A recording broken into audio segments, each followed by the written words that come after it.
Good afternoon. In today's session, we will study the special graphs from the earlier session. That is,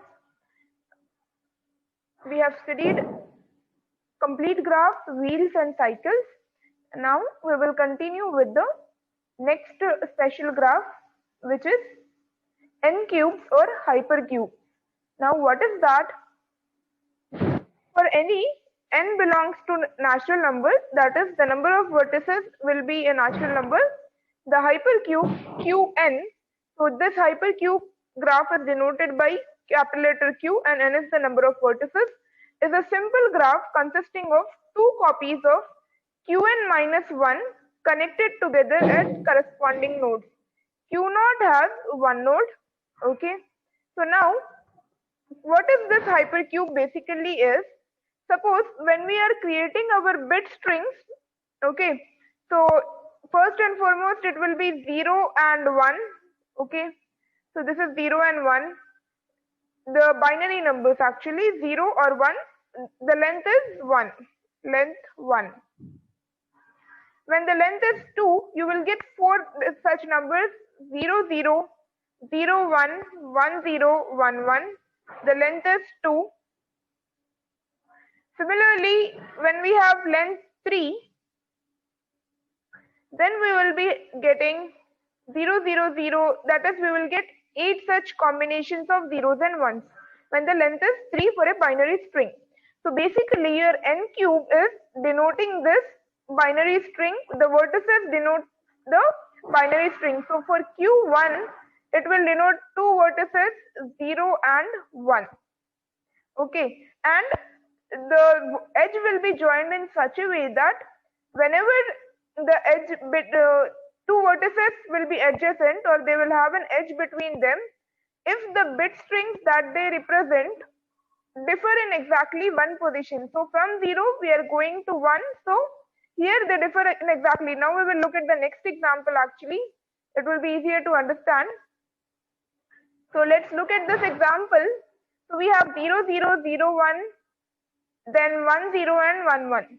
So for this, if you see, from 0 0 to 0 1, there is a change in the position of the second 0 and it has changed to 1. That is 0 0 has changed to 0 1, and in the next case also 0 0 has changed to 1 0. We can create an edge in this n cube or hypercube if and only if they differ in exactly one position. Differ in bit string should differ in exactly one position.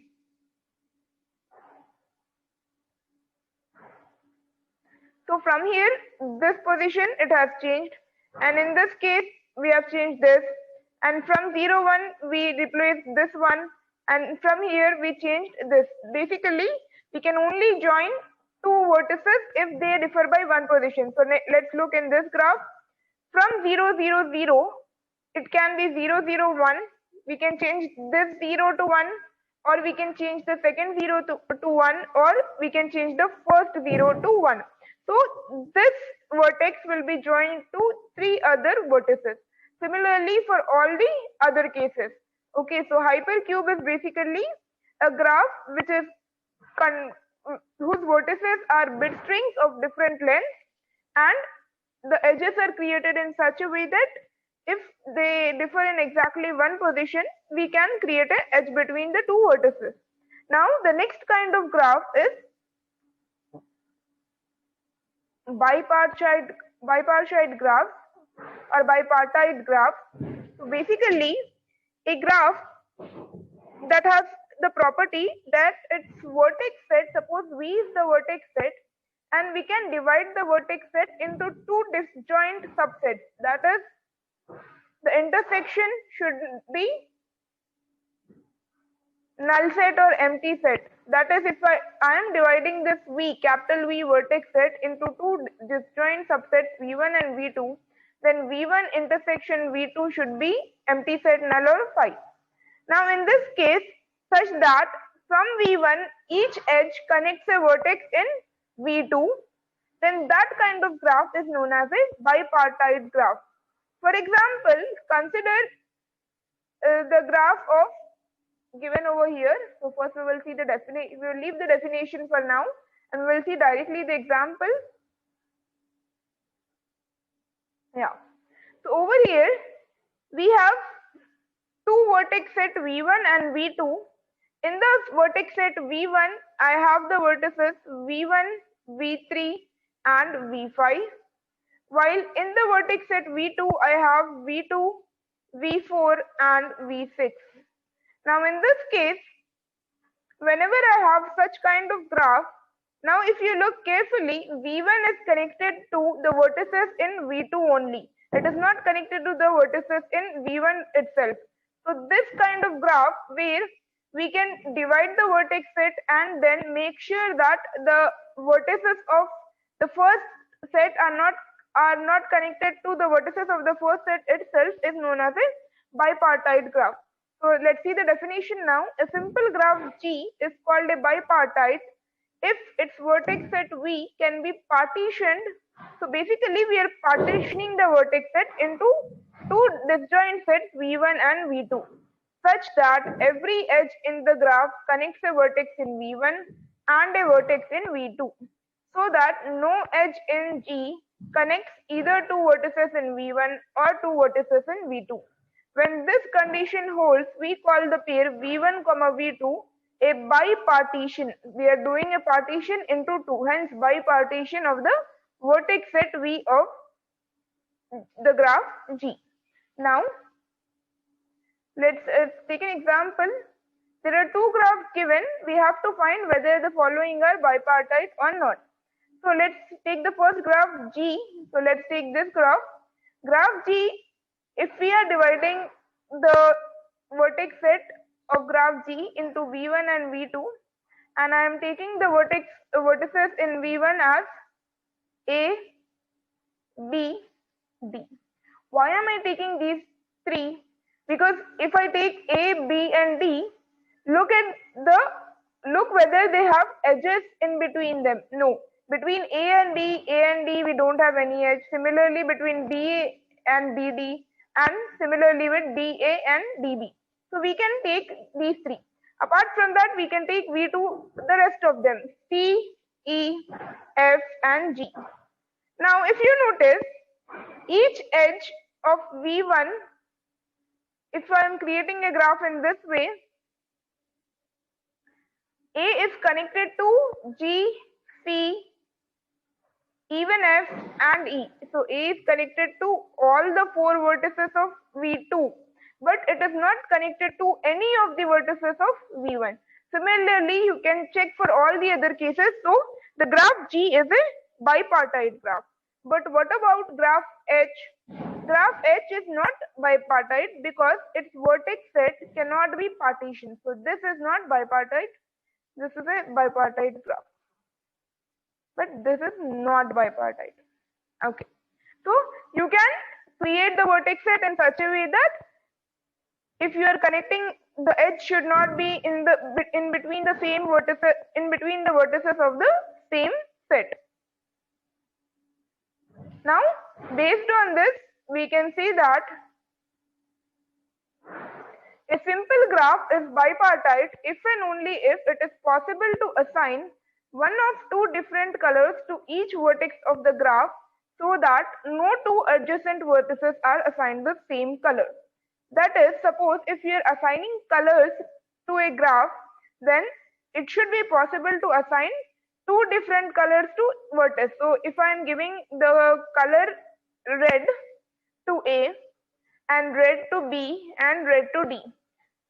Now you can see that if I give the color red to G, the vertex G, it is not possible. That is, the condition is that no two adjacent vertices are assigned the same color. So over here to G, I can give the color blue. Yeah, I am giving the color blue to G. Similarly, can I give the color blue to F? Yes, I can give the color blue to F because G and F are not connected. And what about E? E and F, E and G are also not connected. I can give the color blue. And similarly, to C also I can give the color blue. So basically, when you assigning colors to any graph, you can check whether they are bipartite or not by seeing that whether you can assign color in such a way that no two adjacent vertices are assigned the same. Now for this graph H, if you try doing the same thing, it won't be possible because it is not bipartite. So for this graph, if you take two colors and assign them in such a way that no two adjacent vertices are assigned the same color, this graph won't satisfy the condition. The next topic is complete bipartite graph. Now, what do you mean by a complete bipartite graph? So this is a combination of bipartite graph which we have seen earlier. Whenever a vertex set is divided into two and we make sure that edges are connected in such a way that whenever we are taking an edge from one vertex, then the other vertex should be in the V2 vertex set. If we are taking a vertex from V1, then the edge should be connected in such a way that the other vertex should be on V2. And what was a complete graph? If all the vertices are connected to each other, then it is a complete graph. So why am I saying that it is a combination of both? The reason being, the complete bipartite graph, all the vertices of V1 are connected to all the vertices of V2. So it is denoted by K of m comma n, that is K subscript m comma n, where m is the number of vertices in V1 and n is the number of vertices in V2. K m comma n is a graph that has its vertex set partitioned into two subsets of m and n vertices respectively, with an edge between two vertices if and only if one vertex is in the first subset and the other vertex is in the second subset. Now the example for complete bipartite graph K2, 3, that is in V1 we have two vertices, in V2 we have three vertices. So for that I'll just draw it here roughly and after that we will see the entire figure. So in V1 we have two vertices A and B, and in V2 we have three vertices 1, 2 and 3. I'm naming them differently, you can even name it with alphabets. Now if in a complete bipartite graph we see that A will be connected to all the three vertices in this way, and B will also be connected to all the three vertices. Okay, so this is a diagram of K2, 3. Similarly, you can create for K3, 3, 3, 5 and 2, 6. Please pause the video and do it by yourself. So these are the graphs for all the examples given over here. K2, 3. So I have taken it in vertically, but here we have taken. So this will be your V1. I'll just make a circle. So this is your V1 vertices, and these will be the vertices of V2. Similarly, this is for K3, 3 as shown, K3, 5 and K2, 6. Okay. Now, these definitions that we have studied in the earlier class also, that is cycles, wheels and complete graphs, along with bipartite graph, complete bipartite graphs are very, very important 2-mark questions. That is, whenever you are studying these topics, you have to learn the definition and the graph figure also. So, when you are mentioning and also along with that, what are the notations? So we will see the notations at the end, but for now, yeah, special graph structures. So some special cases of undirected graph structures was, the first one was complete graphs, which we have seen in the earlier class. So complete graph on n vertices was denoted by Kn. So you have to remember which graph is denoted by what kind of notation, and then the definition and also the figure. So complete graph is denoted by Kn. Here it is a simple graph that contains exactly one edge between each pair of distinct vertices. That is, if you are taking a complete graph with 4 vertices, then every vertex is connected to every other vertex. So this is a complete graph with 4 vertices. Now we have the next graph as a cycle. Cycle is when adjacent vertices, when vertices that are next to each other are connected by an edge. So instead of this, so this is a complete graph K4. If I want to draw C4, it will be I'll have to take 4 vertices and connect the vertices which are next to each other to create a cycle. That is kind of a closed loop. Then the next type is wheels. So in the case of wheels, so for this Cn, that is C4, if I am taking wheel, I have to add one extra vertex in the middle, connect that vertex to all the other vertices and also have the cycle. So this will be, so this is another vertex. Okay, here we don't have a vertex in the middle. Those are directly two edges connecting the opposite vertices. Here we have a vertex. So if this is A, B, C, D, then this is the vertex E. So totally we have 8 edges in this W4. Okay, although we may have 5 vertices, it is denoted as W4 only. Now the next one was n cubes or hypercubes. So n cubes or hypercubes, if you remember, this is actually a very special case where you are denoting the vertices by the length of the bit string. Suppose if you have the bit string length as 2, then you will have the vertices name as 0, 0, 0, 1, 1, 0 and 1, 1, and you should create an edge in such a way that from one vertex to the another there should be only exactly one change in the bit position. So from this it should be 0, 1. We cannot correct 0, 0 and 1, 1 because there will be two changes in the bit position. We have to have only one change. After that we have bipartite graphs. What are bipartite graphs? Whenever we can divide the graph in such a graph vertex set in such a way that if we have two subsets of the vertices, then if we are creating an edge, then one vertex should be in one subset and the other vertex should be in the other subset. Next was complete bipartite graph. N cubes is denoted by the notation Qn, and then we have complete bipartite graph denoted by K of m comma n. M here denotes the vertices in subset V1 and denotes the vertices in subset V2. Now you have to, when you are writing the definitions are important for 2 marks. When you are writing the definition, you have to remember which kind of graph it is, the notation, after that the definition, and then the graph figure. All the 4 things need to be written when you are writing the definition for these special graph structures. Now next next is subgraph. So basically sometimes what we need is we need only a part of the graph to solve a problem. That is, we require only some part of the graph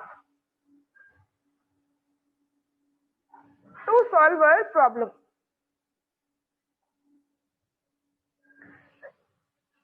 Now suppose if you have a network between all the cities in India, okay, so there are a lot of cities in India, and among them you have a network of computer or data centers, and you need to send a message to all the cities in Telangana.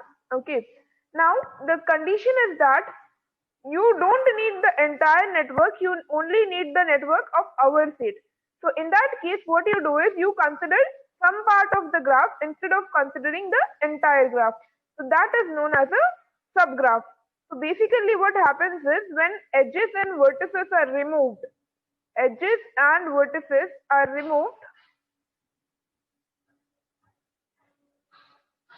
without removing endpoints of any remaining edges, a smaller graph is obtained. Such a graph is called a subgraph or the original graph. So we will see an example to understand the same.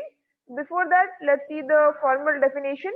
A subgraph of a graph G is equal to V comma E is a graph H is equal to W comma F, where W is a subset of V and F is a subset of E.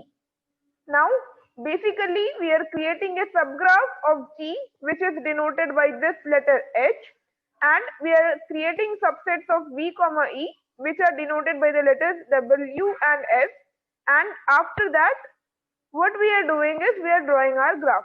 So now for that, a subgraph H of G is a proper subgraph of G if H is equal to G. If both the graphs are exactly the same, then they will be known as then the subgraph H will be known as the proper subgraph. Let's see an example. So we have this example where this is actually K5 if you remember. Complete graph with 5 vertices. You can notice each vertex is connected to all the other 4 vertices. Now to create a subgraph for this graph, so if we are denoting it by G, instead of K5 is just the name of the graph, we will denote it by G. Then this H, what does it contain? It contains only 4 vertices and also it contains how many edges? 1, 2, 3, 4, 5. So it has 4 vertices and only 5 edges. And what about this graph? It will have 5 vertices and it has 10 edges. Okay, you can just count the edges and 5 vertices. So over here, if I am considering this as H, then it has W set of vertices and F set of edges, and both of them are a subset of this graph. So this is an explanation of subgraph. After that, we have union of graphs. So how you do union of sets? Similarly, you can perform union of graphs, and the definition is the union of two simple graphs G1 is equal to V1, E1 and G2 is equal to V2, E2. So there are two graphs denoted by G1 and G2, for which the edges and vertices are V1 and E1, V2 and E2 respectively. And those are both simple graphs. Then if I want to find the union of the graph, what I do is I'll create a union of the vertices and also the edges. Then I will get the graph union, which will be denoted by G1 union G2. Now, if I have these two graphs, okay, so if you notice in G1 I have A, B, C, D, E. In G2 I have one extra, we don't have an E, we have an F. A, B, C, D, F. Now what we do is we create a union. So in the G1 union G2, I will have how many vertices? So I'll have all the 6 vertices, that is A, B, C, D, E and F. After that, what about the edges? So here A is connected to B, okay, that I have done, and A is connected to D. Here A is not connected to D, so I'll take the edge of this one. A is connected to D. After that, if you notice, B is connected to D. Over here it is not connected. So since we have the union, this will be B is connected to D. So whatever edges are present in both the graphs, you have to draw all the edges in G1 union G2. These are very simple concepts and also important only for 2 marks. There is nothing difficult to understand in these concepts of graph terminology. Now after that, we have the next topic, representing graphs and graph isomorphism. So in graph representation and isomorphism, this subtopic covers the representations of graph. We have seen how we represent relations, if you remember. So we represent relations by 2 methods. One is by digraphs, that is directed graphs, and also matrices. Now similarly, how do we represent graphs over here? And we will also see what the term isomorphism means. So graph is represented by something known as adjacency list, adjacency matrices, and incidence matrices. So there are 3 representations of graph. One is the adjacency list, the next is the adjacency matrices, and the incidence matrices. After that, the next is graph isomorphism. What do we mean by isomorphism? The basic concept is, if 2 graphs are isomorphic, when are they isomorphic? If and only if they are identical except for their node names. So node over here, we know that it means vertex names. So apart from the name of the vertex, if they are exactly same, that is they have the same number of vertices and the same number of the edges, then they are known as isomorphic graphs. This is the basic definition. We will see the topic in detail later. So for now, how do we represent graph? One way to represent a graph without multiple edges is to list all the edges of this graph. So we are talking about a simple graph. How to represent a simple graph? First, we will see that. And another way to represent a graph with no multiple edges is to use adjacency list, which specify the vertices that are adjacent to each vertex of the graph. So what we do is we create a list of all the vertices that are present in the graph and to which vertices they are adjacent to, or if there is an edge connected to that vertex, we write the vertex names. So let's see that. Use adjacency list to describe the simple graph given in the figure. So this is the figure. Now what we are supposed to do is we are supposed to create a table, a basic table. I'll just create it here roughly. We can see it later. Vertex, and I am writing adjacent vertices. Okay, these are the two columns. Now, what are the vertices in this graph? We have 5 vertices. Just write all of those in this column A, B, C, E, D. After that, to A, how many edges are there connected to A? There is 1, 2, and 3. So we have to write to which vertex it is connected to. So A is connected to B or adjacent to B. Then A is adjacent to C, and A is adjacent to E. B, C, E. Okay. The next one is B. To which vertex is B adjacent to? B is adjacent only to A. So we write simply A. After that, we have to look for C. C is adjacent to A, D, and E. So we can write A, D, and E. After that, we have E. To which vertices is E adjacent to? E is sorry, I have to write D first and E later. Yeah. So D is adjacent to C and E. And E is adjacent to C, D, and A. C, D, and A. So this list is known as an adjacency list for a simple graph. The same has been written over here. We call it as an adjacency list for a simple graph.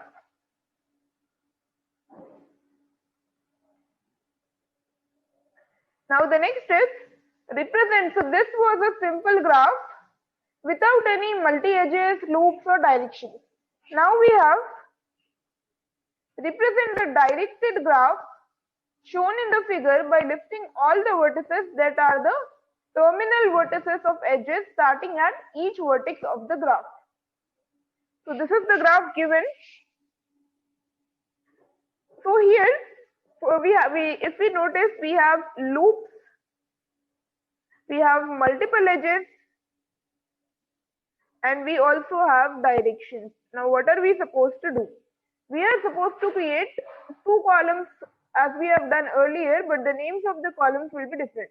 So here we will have a column for initial vertex and a column for terminal vertex. Why do we need this?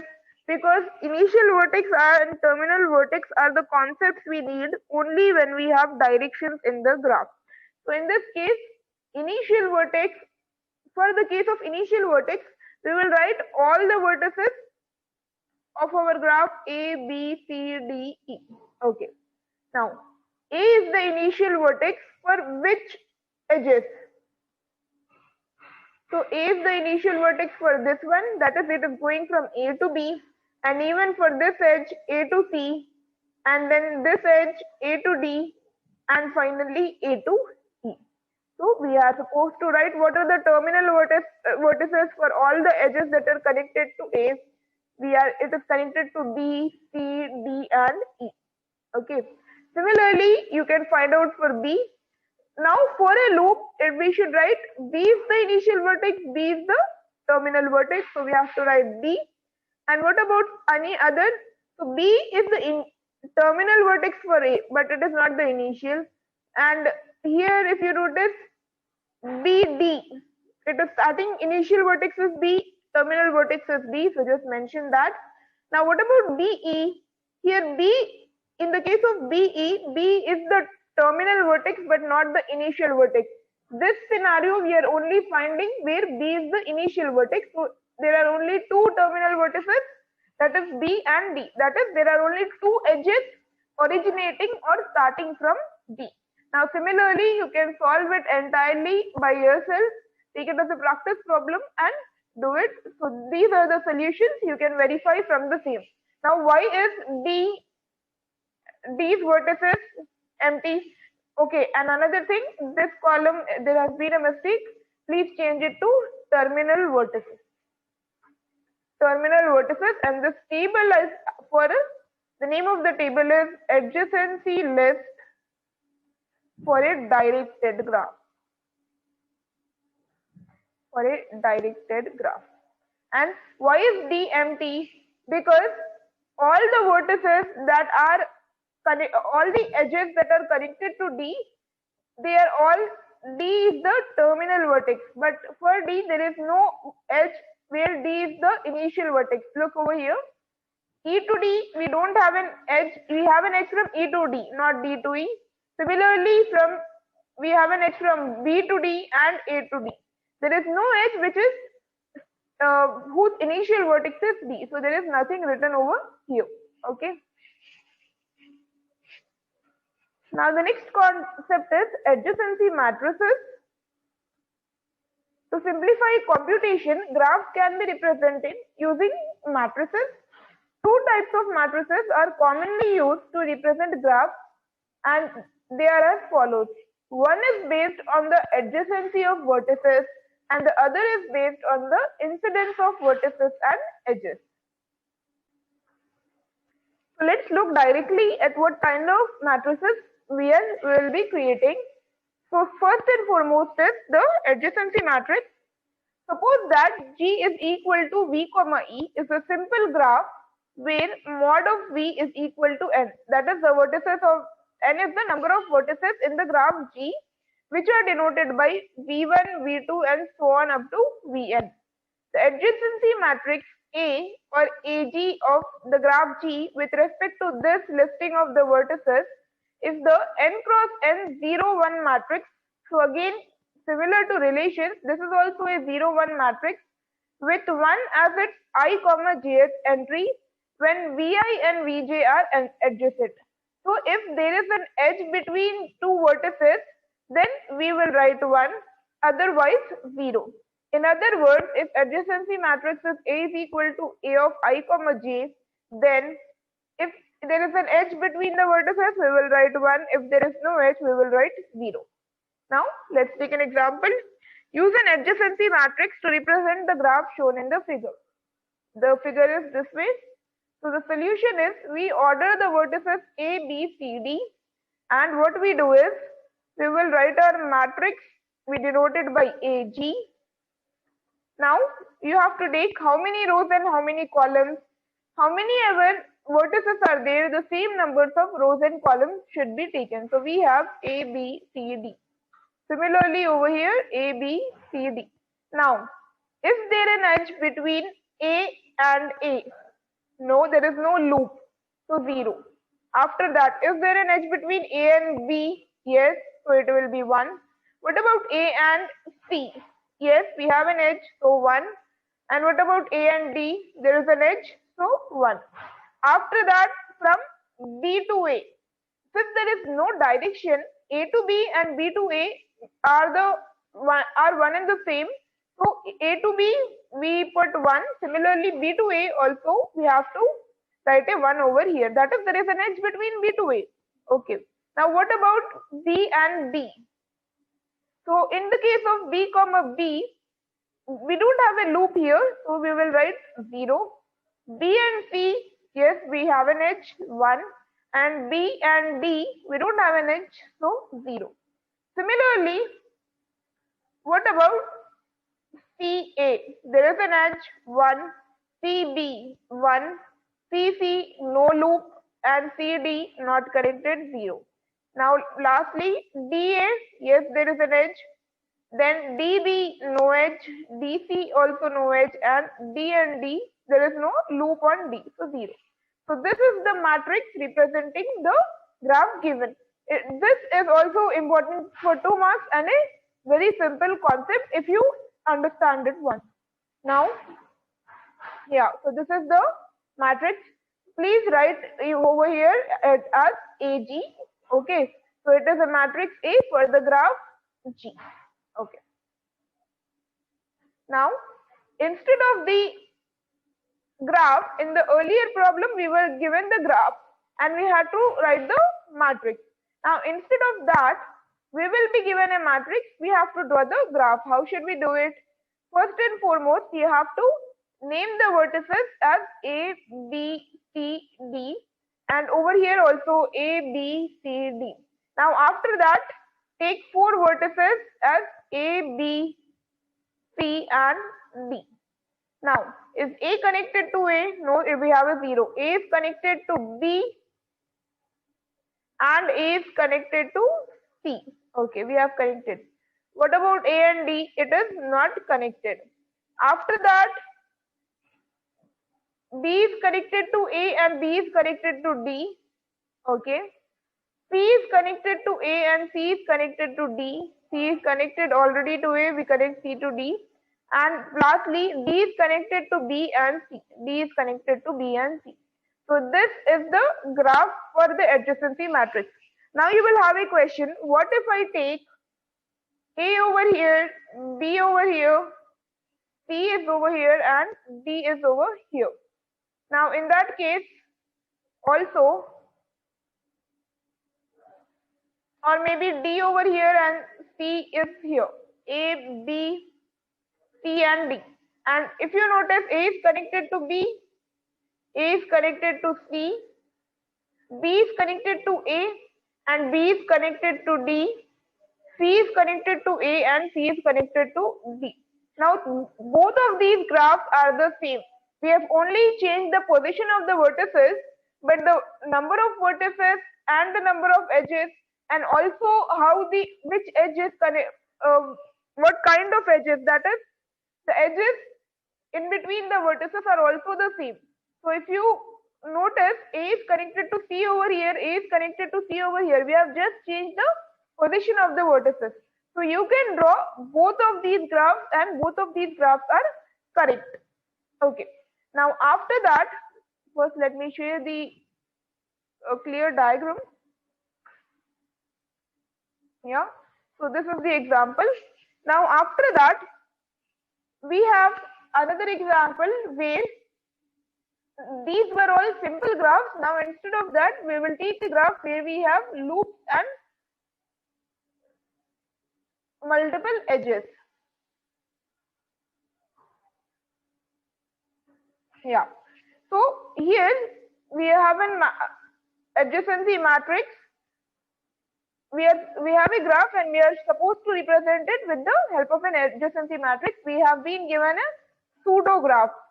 Pseudo graph means which has both loops and multiple edges. So the graph is as follows. Yeah. So over here we have the graph. Now how many vertices are there? We are supposed to take the same number of rows and columns. So A, B, C and D. Similarly A, B, C and D. After that, from A to A, do we have any edge? No, 0. A to B, how many edges do we have? 1, 2 and 3.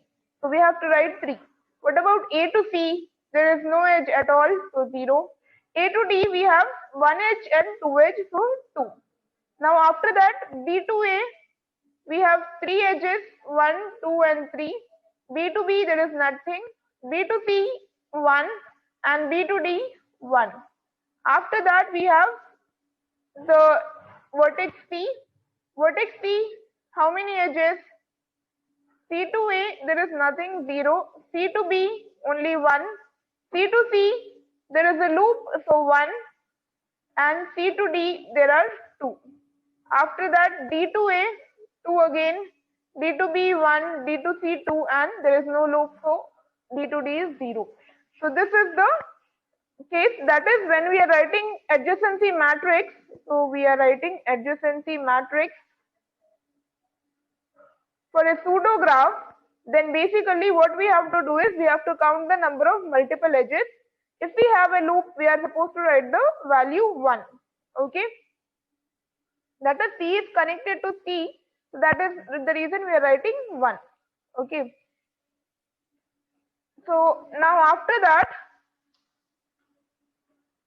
we have already noticed in the earlier relations topic, we have seen that we use 0, 1 matrices to represent directed graphs and for relations basically, and we also use directed graphs. So similarly, we can use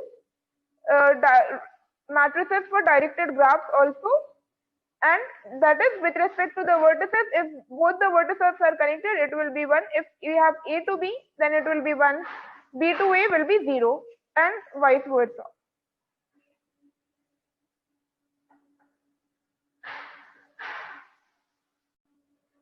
So now we have seen adjacency matrices, and we will be looking in the next matrix, incidence matrix. So incidence matrix is basically when instead of the vertices, we try to represent by using the edges. So another way to represent graphs is to use incidence matrices. Let G is equal to V comma B be an undirected graph, and the vertices are V1, V2 and Vn, and the edges are E1, E2 and Em. Because the vertices and the edges won't be of the same number usually, so it is represented, the number of vertices is being represented by n and the number of edges is being represented by m. Then the incidence matrix with respect to this ordering of V and E is n cross m. That is, we use the n number of vertices and m number of edges matrix. M is equal to Mij, where Mij will be 1 when edge Ej is incident to vertex Vi and 0 otherwise. Now how do we do this? So given the graph, represent the graph shown in the figure with an incidence matrix. Now in this case, what we have to do is, we have to write our vertices in the rows. So we will be V1, V2, V3, V4 and V5 will be the rows, while the columns will be represented by the edges. So E1, E2, E3, E4, E5 and E6. Okay. Now V1 is incident to E1. Okay, E1 is connected to V1, so that is, we call it incidence. So V1 is incident to E1, so we will write over here 1. What about V1 and E2? Yes, it is incident 1. V1 and E3. E3 is from V4 to V2. E3 is incident to V4 and V2, but not V1. So this will be 0. Next is E4. It is also not incident to V1, 0. E5 is over here, not incident to V1, 0. And E6 is also not incident to V1. So this will also be 0. Now similarly, we can fill the entire rows of this matrix. So let's look for V2. V2, what I will do is, I will write to which edges it is incident to. I'll write 1. So V2 is incident to E3, E4 and also E6. So E3, E4 and E6, the rest all will be 0. Okay, this is a better way. After that we have V3. V3 is incident to E6 and E5. So E5 and E6, the rest all 4 are 0. After that we have V4. V4 is incident to E1, E3, only 2. So this will be 1 and all the others will be 0. And after that finally V5. V5 is incident to E2, E4 and E5, that is 3. E2, E4 and E5. So we have to write for E2 1, E4 will be 1, E5 will be 1, the rest all will be 0. So this is the way to represent an incidence matrix. So let's just compare. In the case of adjacence matrix, both the rows and columns were represented by vertices, But in the case of incidence matrix, rows is represented by rows we represented by using vertices, while columns are being represented by edges. This is very important. If you do it, if you interchange it, you will get a wrong matrix. So better remember it as RV and CE. Rows, vertices, columns and edges. Now the next will be, let's just look at the solution clearly. The incidence matrix is as follows. Pause the video, note down the graph in your notes and try to solve the matrix. All this creation of matrices are also important for 2 marks and very simple concepts. Now the next thing is, incidence matrix can also be used to represent multiple edges and loops. Multiple edges are represented in the incidence matrix using columns with identical entries because these edges are incident with the same pair of vertices. Loops are represented using a column with exactly one entry equal to 1 corresponding to the vertex that is incident with this loop. Now let's look at the same. Represent the pseudograph shown in the figure using an incidence matrix. Why are we calling this pseudograph? Let's recall, because it has multiple edge and loops. Now after that we have to take the vertices as rows. So V1, V2, V3, V4 and V5, and your edges will be the columns. So let's take that. We have around 8 edges. So we have to write all of them: E1, E2, E3, E4, E5, E6, E7 and E8. After that, now the first one, V1, we will check to which edge is it incident to. It is incident to E1, E2 and E3. Okay.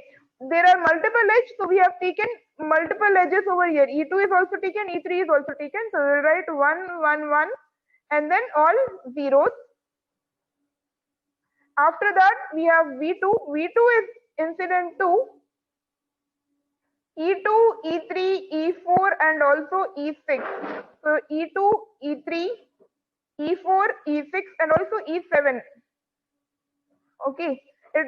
So we will write, there are 5. So E2, E3, E4 also, then E6 and E7.